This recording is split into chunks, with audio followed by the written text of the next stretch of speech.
أعوذ بالله من الشيطان الرجيم بسم الله الرحمن الرحيم وأفضل الصلاة والسلام على المبعوث رحمة للعالمين سيدنا أبي القاسم محمد وعلى آل بيته الطيبين الطاهرين اللهم صل على محمد وآل محمد.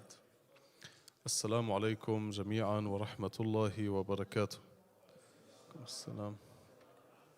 سلامت يداك حبيبي، شكرا جزيلا. When it comes to obeying Allah, we have to obey Allah the way He wants to be obeyed. It's not up to us to decide how to worship Allah and where His pleasure or wrath might be. And there's a beautiful narration Imam Ali alayhi salam mentions and speaks about that clarifies this point. The narration says the following. Al-Imam al-Baqir alayhi salam narrates on behalf of his fathers until it reaches Ali alayhi salam. And he says, قال إن الله تبارك وتعالى أخفى أربعة في أربعة. He's saying Allah concealed 4 things in other 4 things.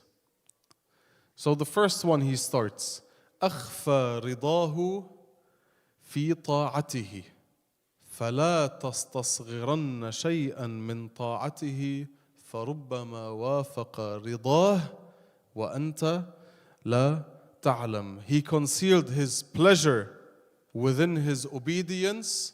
So do not belittle any act of obedience, for within it may be God's pleasure, and you do not know it. Some people just belittle a few acts of worship that we have. They think, I will leave myself for the big guns, big ibadat. I will just do the important things. When it comes to tasbih al-Zahra, when it comes to this little dua, when it comes to this little prayer or reading Quran or just doing a few things, okay, they say either I do it properly or I do the big ibadah or no. But Imam Ali is telling us, wait, you don't know. Allah Azza wa Jal has concealed, He has hid His pleasure within one of the ibadat, within one of the obediences. So within it may be Allah's pleasure and you do not know it. So don't belittle any act of obedience. This is the first one. Then he says, وَأَخْفَى سَخَطَهُ فِي مَعْصِيَتِهِ فَلَا تَسْتَصْغِرَنَّ شَيْئًا مِّن مَعْصِيَتِهِ فَرُبَّمَا وَافَقَ سَخَطَهُ وَأَنْتَ لَا تَعْلَمُ. And he has concealed his wrath within his disobedience. So do not belittle any act of disobedience, for within it may be Allah's wrath, and you do not know it. طيب. Some people come and say, you know, I'm a good Muslim, I don't do the big sins, I haven't killed anyone, I haven't stolen anything major or big, I don't commit zina, I don't do this. And sometimes I think, what are you expecting in return to tell you, Jazakallah for not killing anyone, thank you for not robbing banks, thank you for not doing any major crimes. And khair inshallah, that's normal. But then you find them say, you know, when it comes to other things, no, it's okay. Like Allah Azza wa Jal is going to leave this whole planet, all this injustice that's happening, to come hold me accountable for listening to a little bit of music. Like Allah, there's bigger problems. Allah is going to leave the whole universe and every type of bloodshedding and everything that's happening to come and hold me accountable for just giving a woman my hand? No, is it like that? We tell him, Habibi, do not belittle any act of disobedience. You don't know where Allah's wrath might be. It might be exactly in this little sin you are taking lightly. And Imam Ali alayhi salam says, أَشَدُّ الذُّنُوبِ مَا اسْتَخَفَّ بِهَا صَاحِبُهَا. The greatest sin is the one that is taken lightly by its committer. That's the greatest sin. If you belittle a sin, that's the greatest one. See, there's an example that clarifies this even more. Sometimes when you have somebody, whoever it might be, your younger sibling in most cases, and you look at them and you tell them, don't do this. It might be something silly, like don't touch my phone. Don't take away the remote. Don't touch my, whatever it is, my keys. And then if they look at you, okay, purposely, with that smile, and then you know they're gonna do this, you get so angry, you get so upset, even though you don't care about what they're actually doing.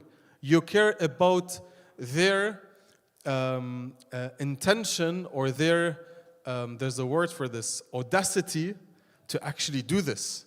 They look you right in the eye, they tell you, oh, you don't want me to do this? I'm gonna do this. That's big inside of you. Like you take that heavy. That's not easy. Even though somebody who's not in the picture might think, it's okay, what did he do? He just touched your phone. He just touched your key. He just removed this, like nothing happened. You'll tell them it's not about what they did. It's about them breaking my word. Because I looked in their eyes and I told them, don't do this. So they did it. So for you, it's big. So sometimes you might think, no, this is okay, this is nothing. But when you openly do a sin, even if it's small, yeah, according to Allah, it's like you looking him in the eye, okay, just hypothetically, alaykum salam, and you say, I'm going to do this.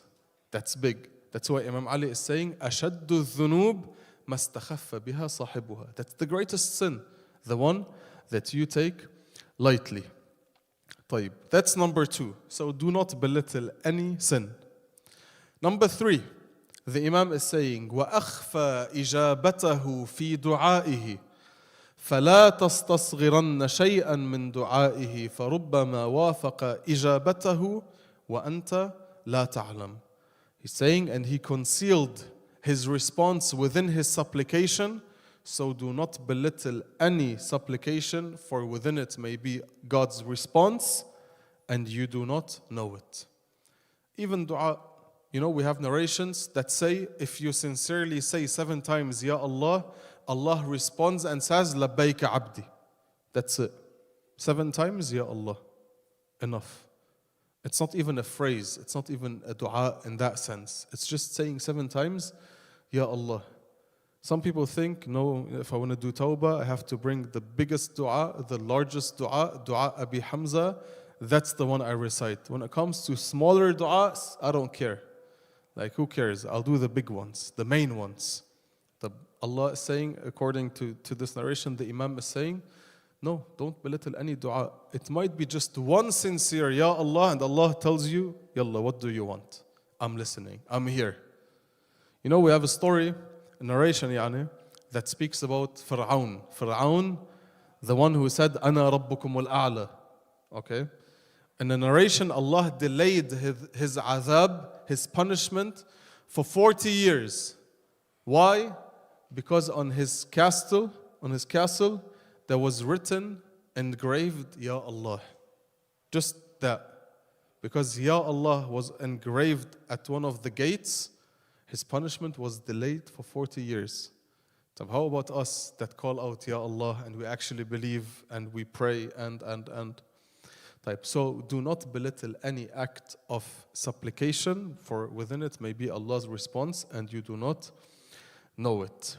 The 4th one, the last one, he's saying, وَأَخْفَى وَلِيَّهُ فِي عِبَادِهِ فَلَا تَسْتَصْغِرَنَّ عَبْدًا مِنْ عَبِيدِ اللَّهِ فَرُبَّمَا يَكُونُ وَلِيَّهُ وَأَنْتَ لَا تَعْلَمُ.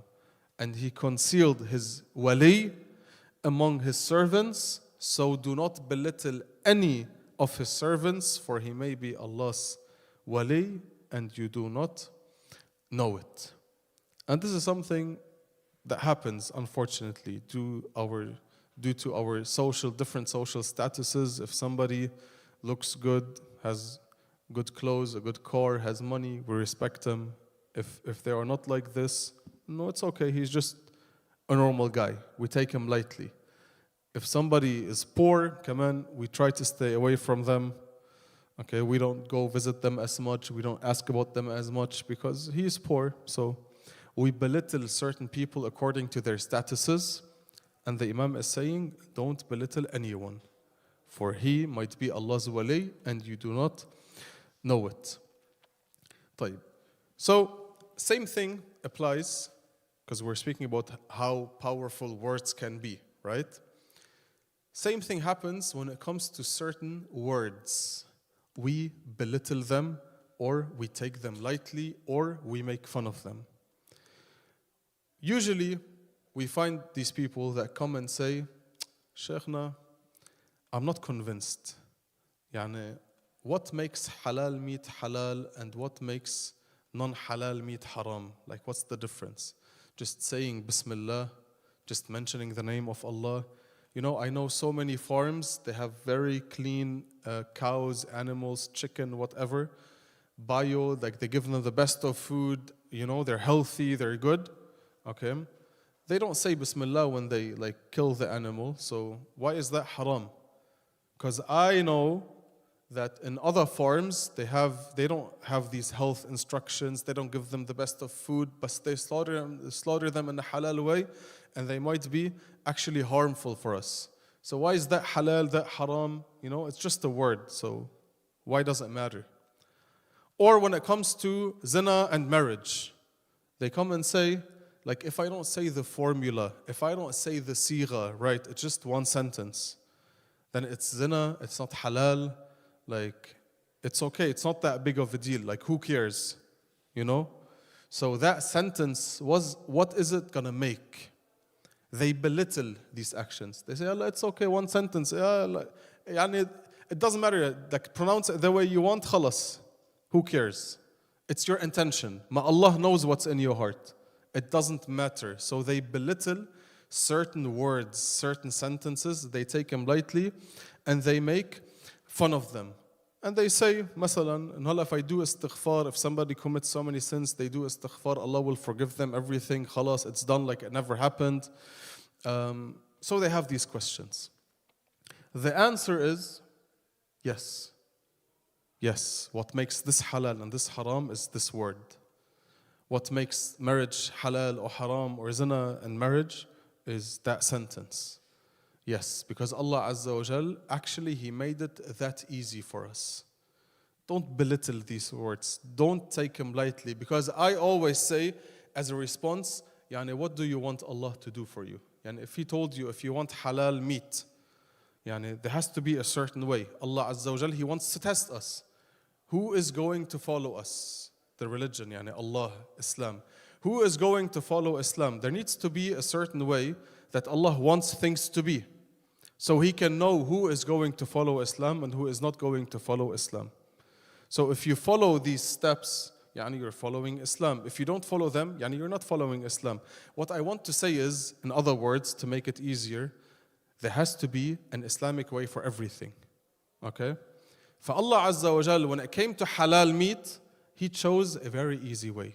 He just said, that's one of the main conditions, you have to say Bismillah. Those who are not convinced, I tell them, like, what's the alternative? Imagine Allah told you, listen, if you want halal meat, you have to take that cow, give her a massage, go on a walk for like 5 kilometers, and then you can slaughter it and then eat it. We would tell him, no, why? Massage, walk, kul shay, like, can we have an easier way?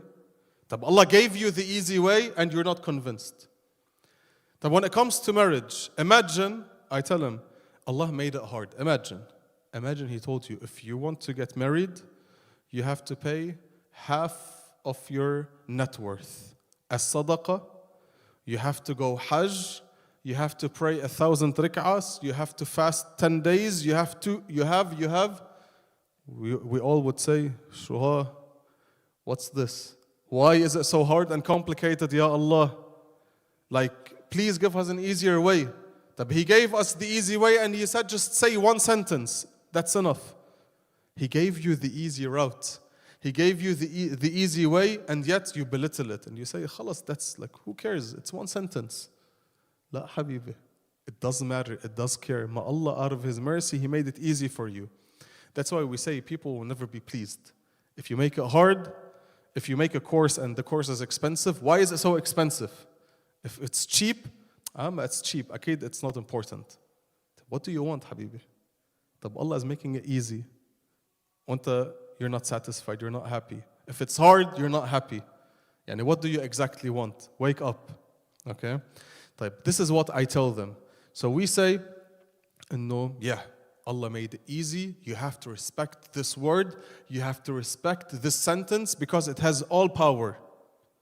Same thing when it comes to somebody, if he's not a Muslim, he is not respected. His wealth is not respected. Okay? غير محترم النفس, we say in Arabic. As soon as he says 2 sentences, he's in the circle of rahmah of Allah Azza wa Jal. He's respected. He can marry into Muslims. We can give him Muslims. He has his money, his wealth is respected. Everything is respected. But what changes his status? Just for him to say, Ashhadu an la ilaha illallah wa anna Muhammadan Rasulullah. Allahumma salli ala Muhammad wa ala Muhammad. So one sentence makes you a believer. One sentence makes you a kafir. If you're a believer, respected, you go Jannah, you're respected, your money, your wealth, your wife, kil shay. As soon as you become a kafir, it's one sentence you say, your wife is divorced, no inheritance, etc. It's one sentence. So one sentence can be very powerful. How can we take this lesson from the Quran? And then inshallah I'll finish this.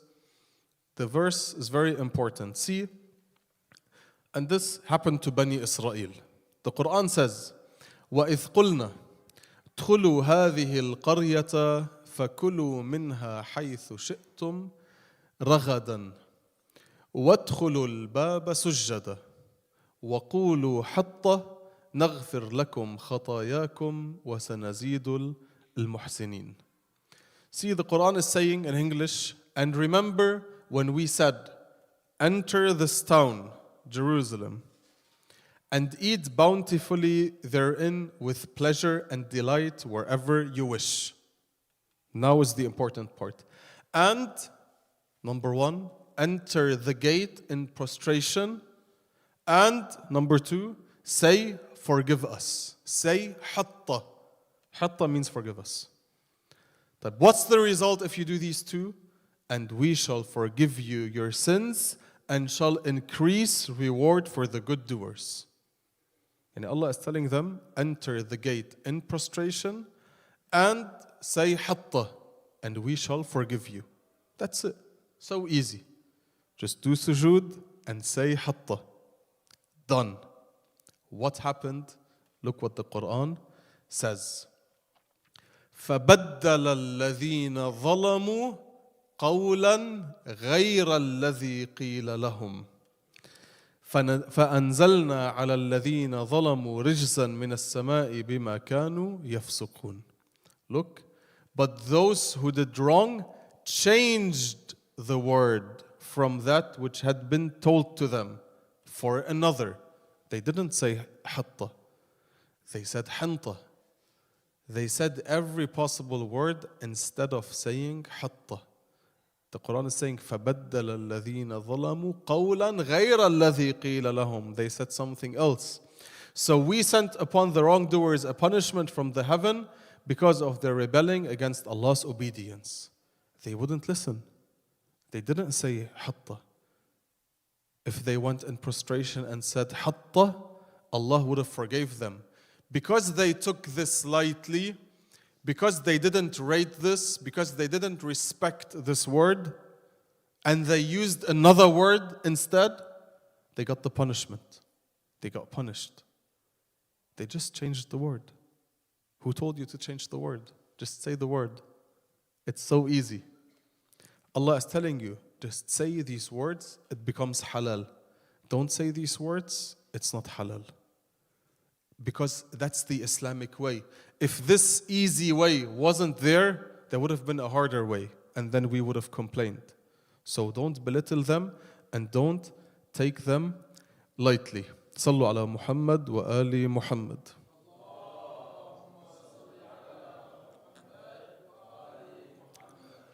طيب, I'll finish off with this narration, inshallah, that speaks about the impact of words and saying certain words and how Allah Azza wa Jal will treat us on the day of judgment.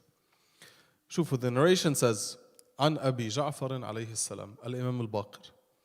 He's saying, إن العبد يحشر يوم القيامة وما أدمى دما. In English, a servant who has never shed blood in his life will be gathered on the day of judgment. Inshallah, like most of us. فَيُدْفَعُ إِلَيْهِ شِبْهُ الْمَحْجَمَ أَوْ فَوْقَ ذَلِكَ. And he will be offered a cup filled with blood, and he will be told, okay, so you're imagining day of judgment, you never shed blood in your life, a cup will be given to you full of blood. And then they will tell you, هذا سهمك من دم فلان. They will tell you, this is your share of this person's blood. This is your share of this person's blood. And then what does the servant say and respond? The servant will say, يا رب إنك تعلم أنك قبضتني وما سفكت دما. You will respond and say, Ya Allah, you know that when you seized my soul, when you took my soul, I had never shed blood in my life. So you think you're defending yourself, no, there might be a mistake, it's not me, it's someone else. There's no mistakes on the day of judgment. So what does the response say? What's the response? The response will be Bala. Bala. وما سمعت من فلان بن فلان كذا وكذا فرويتها عنه فنقلت حتى صار إلى فلان فقتله عليها فهذا سهمك من دمه. Allah Ta'ala will respond and say, yes, you did. When you heard a story from so and so person and then told it to someone else, until it reached a man who killed this person based on your story. So here is your share of blood. طيب, you didn't kill anyone. You didn't do anything wrong, you think. All you did was what? Speak and talk. You said words. These words went to someone else. That person might have not taken any action, but he went and forwarded your words to someone else, and that someone else took an action, be it a sin, be it killing someone, be it doing anything wrong based on your story because you heard something that was wrong. They took action, you have a share in their action. The good thing is, it goes vice versa. If you say something good, if you share something good and it goes to other people and they do good because you mentioned this, you have a share as well. I don't know, you'll have a cup of milk or something good in the akhirah, I don't know, some halal khamr or something. I have no idea, but they will give you a good cup of something because you have a share in that. So what I want to say as a conclusion, do not belittle anything. Don't belittle any act of obedience. Don't belittle any act of disobedience. Don't belittle any supplication. Don't belittle any person. Don't belittle any word. Don't take it lightly. Don't be like others. Any word you can say has an impact, and this word will be there. Allah made an easy way. Appreciate the easy way. Thank Him for the easy way. And don't belittle anything. And watch your words, because they definitely have an impact that might lead to actions. Maybe not you, someone else. And then you don't want to be surprised. You find the angels come with hundreds of blood cups and tell you, "Lahza, this is for you." And you'll be like, oh, I didn't do anything. طيب. I ask Allah Azza wa Jal, inshallah, to help us watch our tongues and not give anything or share anything that's not beneficial for humanity and mankind, so we can find some beautiful cups filled with milk and honey, inshallah. Walhamdulillah Rabbil Alameen. Wa sallallahu ala Sayyidina Muhammad wa alihi at-tahirin.